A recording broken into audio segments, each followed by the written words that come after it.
ಯಾದಗಿರಿ ಜಿಲ್ಲೆ ಸುರಪುರ ತಾಲೂಕಿನ ಹೆಗ್ಗಣದೊಡ್ಡಿ ಹಾಗೂ ಗೊಡ್ರಿಹಾಳ ಗ್ರಾಮದ ಸದ್ಭಕ್ತರಿಂದ ಮರಳುಸಿದ್ದೇಶ್ವರ ಜಾತ್ರಾ ಮಹೋತ್ಸವ ಅದ್ದೂರಿಯಾಗಿ ನಡೆಯಿತು. ಮರಳುಸಿದ್ದೇಶ್ವರ ಎಂಬ ಸ್ವಾಮೀಜಿಯವರು ಸಿತಿ ಮನೆತನದಿಂದ ನಾರಾಯಣಪುರದಿಂದ ಸುರಪುರ ಹೆಗ್ಗಣದೊಡ್ಡಿಗೆ ಸಾಧು ವೇಷದಲ್ಲಿ ಬಂದಿರುತ್ತಾರೆ. ರಾಮಯ್ಯ ಎಂಬ ಭಕ್ತನಿಗೆ 3 ದಿನ ನಾನು ವಿಶ್ರಾಂತಿ ಮಾಡುತ್ತೇನೆ ಎಂದು ಹೇಳಿದ್ದರಂತೆ. ಆಗ ಆ ವ್ಯಕ್ತಿ ಸ್ವಾಮೀಜಿ ಅವರನ್ನು ಒಂದು ಕೊಠಡಿಯಲ್ಲಿ ಹಾಕಿ ಬಂಧನ ಮಾಡಿರುತ್ತಾನೆ. 3 ದಿನದ ನಂತರ ಆ ಊರಿನ ಹಿರಿಯರು ಬಂದು ನೋಡಿದಾಗ ಆ ವ್ಯಕ್ತಿ ಸತ್ತಿದ್ದಾನೆ ಎಂದು ಅಂತ್ಯ ಸಂಸ್ಕಾರ ಮಾಡುವಾಗ ಶಿವನ ಧ್ಯಾನದಲ್ಲಿ ಕುಳಿತಂತಹ ಮರಳಸಿದ್ದೇಶ್ವರ ಅವರನ್ನು ನೋಡಿ ಜನರು ಆಶ್ಚರ್ಯ ವ್ಯಕ್ತಪಡಿಸುತ್ತಾರೆ.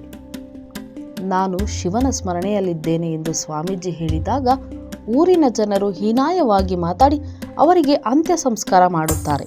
ಆಗ ಮರಳುಸಿದ್ದೇಶ್ವರ ಸ್ವಾಮಿಯವರು ರಾಮಯ್ಯ ಎಂಬ ಭಕ್ತನಿಗೆ ನನ್ನ ಬೆತ್ತವನ್ನು ಹಾಗೂ ಜೋಳಿಗೆಯನ್ನು ಮಠದಲ್ಲಿ ಇಡಿ, ಆಗ ನಾನು ಅಲ್ಲಿ ನೆಲೆಸಿರುತ್ತೇನೆ ಎಂದು ಹೇಳುತ್ತಾರೆ. ನಮ್ಮ ದೇಶಕ್ಕೆ ಸ್ವತಂತ್ರ ಸಿಗುವ ಪೂರ್ವಕ್ಕೂ ಮುಂಚೆ ಈ ಹೆಗ್ಗಣದೊಡ್ಡಿ ಮಠದಲ್ಲಿ ಗಾಂಧಾರಿಯಮ್ಮ ಅವರಿಗೆ ಪಟ್ಟಾಭಿಷೇಕ ಮಾಡುತ್ತಿದ್ದರಂತೆ.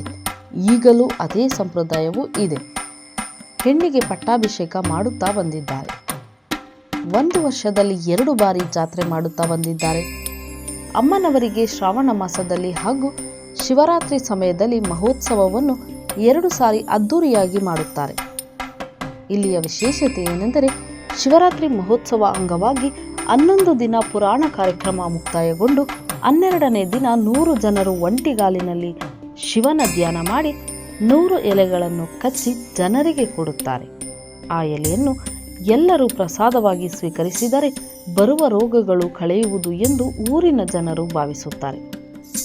ಮಠದಲ್ಲಿರುವ ಭಸ್ಮವನ್ನು ತೆಗೆದು ಊರಿನ ಬಾವಿಗೆ ಹಾಕಿದರೆ ಊರಿನಲ್ಲಿ ಯಾವುದೇ ಕಾಲರ ರೋಗ ಬರುವುದಿಲ್ಲ ಎಂದು ನಂಬಿಕೊಂಡು ಬಂದಿದ್ದಾರೆ.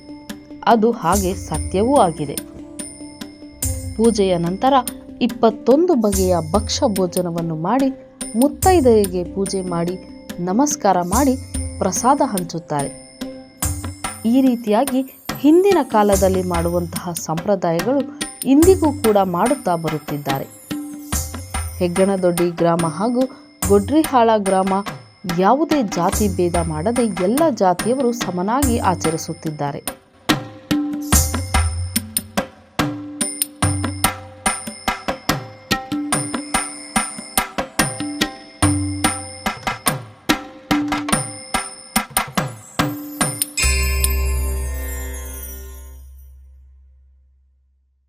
ವರದಿ ನಿರ್ಮಲ ಗೋಗಿ, ಯಾದಗಿರಿ.